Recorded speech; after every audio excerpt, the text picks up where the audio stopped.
attackers often linked to so-called Islamic State. Of course, they cannot be absolutely clear about that until they identify the individual, until they research a bit more about his background, until they fully understand it. So they've got to introduce an element of caution, but clearly that is what they are looking at for the moment, and they're just leaving themselves just that possibility. It could be something else, but certainly it looks like, as they've called it, a terrorist hit. Gordon Pereira, for now, our security correspondent, thank you very much indeed. Just to tell you that we are expecting a statement from Boris Johnson in the next few minutes, we are told, so we will bring you that as and when we get it. But for now, we will go straight to the scene itself and go to my colleague Ben Brown, who is there. Ben. Yeah, Jane, well, there's controlled chaos around here, close to London Bridge at the moment, as you would imagine.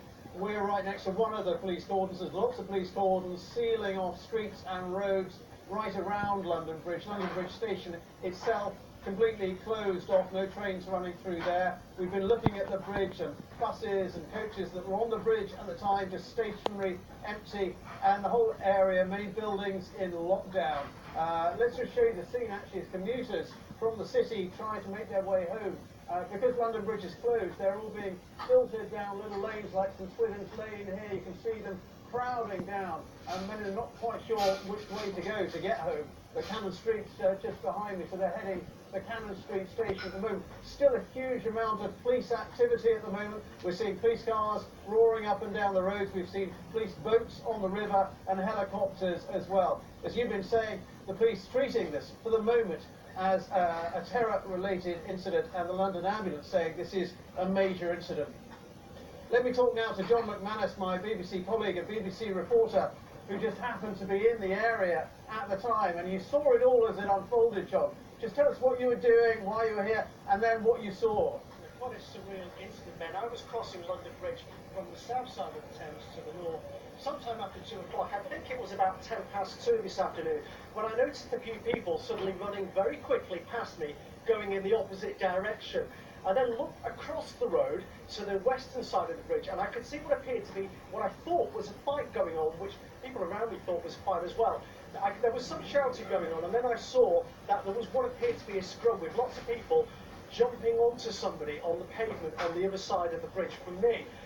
They suddenly jumped up and started running away very quickly, and I then realised that they were armed police just in front of me, training their guns on this person who was on that side of the bridge.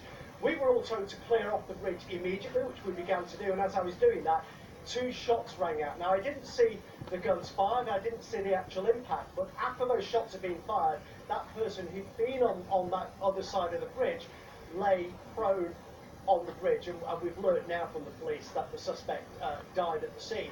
We were all cleared away from the bridge very quickly. There was some panic, but people followed the police's orders pretty clearly, and as we were pushed away from the bridge, where the bridge was out of sight, I heard what appeared to be several more shots also ring out, but we were pushed very far back, hundreds of metres away from the bridge, and I assume the same happened on the south side of the bridge as well. So quite a sudden incident, seemed to be over very, very quickly, and then of course, as you say, the area was closed down, there were police cordons everywhere, the traffic brought to a halt, and hundreds of people pushed away from the bridge and right the way up through the City of London. And what runs through your mind when you're hearing what are clearly shots and when you're seeing all that panic and chaos? Well, it was very surreal because you didn't quite know what was going on. There were several people, as I say, suddenly running past me.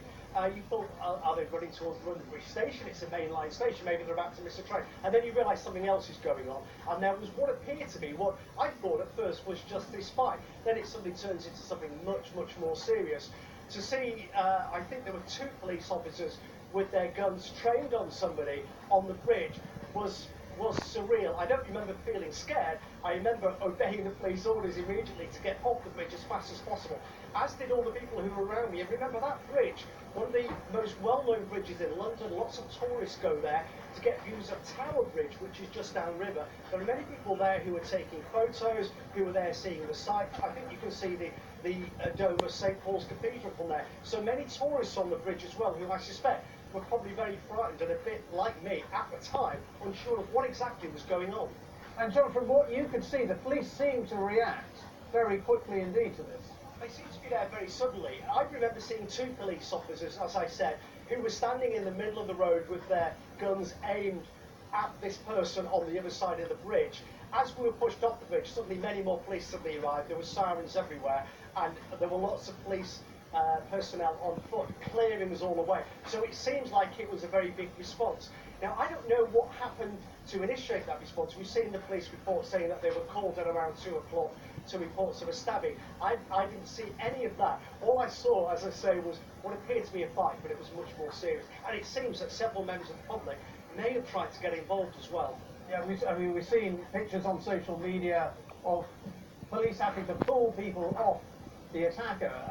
An extraordinary bravery, it appears. Yes, there was one man who was on my side of the road who jumped over the barrier, because there are anti-terrorism barriers on all of London's bridges now, of course. He jumped over that barrier and ran across the road to try to help out, but everybody quickly cleared away from what I remember when the police ordered everybody off the bridge.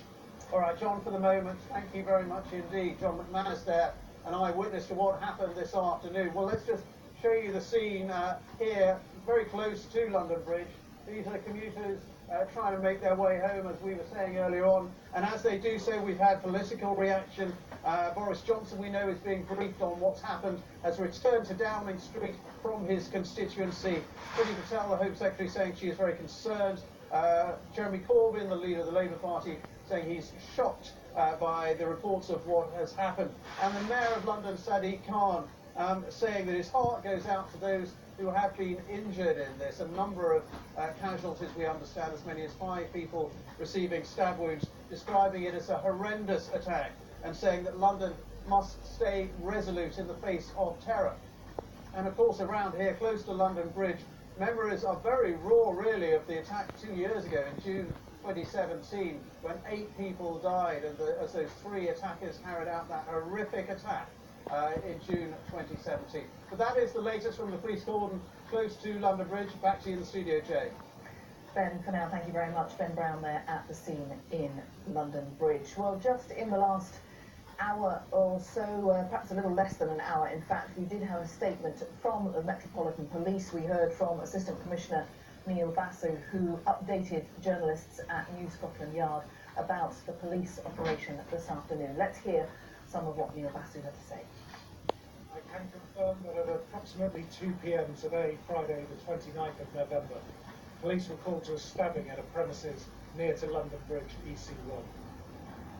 Emergency services attended, including officers from the City of London Police and the Metropolitan Police. A male suspect was shot by specialist armed officers from the City of London Police, and I can confirm that this suspect died at the scene. A number of other people received injuries during this incident. As soon as we can provide further updates on their condition, we will. And our heartfelt sympathies go out to everybody who's been involved in this and is anxiously waiting for information on their loved ones. As soon as we can get that information, we will get it to you. As you would expect, due to the nature of the incident, we responded as though this was terrorist related. I'm now in a position to confirm that it has been declared a terrorist incident. We are working jointly with the City of London Police as we continue to respond. Officers from the Met's Counter-Terrorism Command are now leading this investigation, but I must stress we retain an open mind as to any motive. It would be inappropriate to speculate further at this time. Due to reports that the suspect may have had an explosive device, specialist officers also attended the scene and wide cordons are in place to ensure there remains no further danger to the public. However, I can confirm at this time, we believe a device that was strapped to the body of the suspect is a hoax explosive device.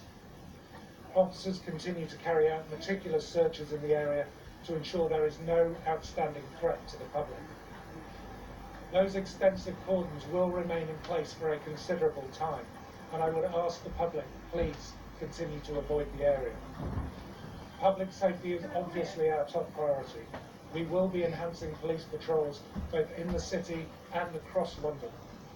I would ask anyone with information, image or footage of the incident that can be shared with our investigation team to do so on the UK Police Image Appeal